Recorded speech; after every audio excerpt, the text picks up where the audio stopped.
Chào mừng các bạn đến với channel của mình. Đây là channel sẽ các bạn cập nhật tin thời tiết mỗi ngày với thông tin đến từ Trung tâm Dự báo Khí tượng Thủy văn Trung ương. Và sau đây là bản tin dự báo thời tiết thứ sáu ngày 13 tháng 3 năm 2020. Đầu tiên ở khu vực thủ đô Hà Nội, ngày nhiều mây, có mưa buổi sáng, gió nhẹ 14 km/h, trời nóng, độ ẩm trong không khí là 72%. Nhiệt độ cao nhất 29 độ C, ban đêm có mưa rải rác, nhiệt độ thấp nhất còn 20 độ C. Ở khu vực thành phố Đà Nẵng, trời ít mây, thời tiết khô ráo, ngày nhiều nắng, đêm không mưa, gió tây nam mạnh 15 đến 20 km/h, trời nóng, độ ẩm 72%. Nhiệt độ ban ngày dao động từ 32 đến 33 độ C, ban đêm trời mát 24 độ C.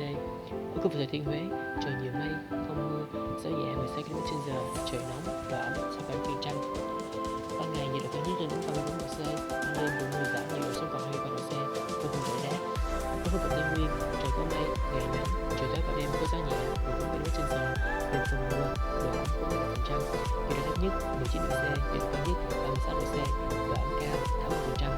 Ở khu vực thành phố Hồ Chí Minh, ngày nhiều mây, có thể có mưa, gió tây nam nắng, ngày có gió mạnh 22 km/h, ban đêm trời mát, gió mạnh 19 km/h, cao 39%. Ban ngày nhiệt độ cao nhất lên đến 36 độ C, ban đêm thời tiết khô mát, trời không mưa, nhiệt độ 25 độ C.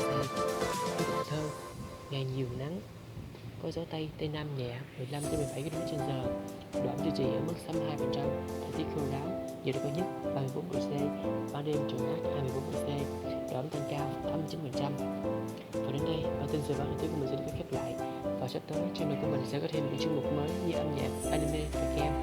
Rất mong sẽ được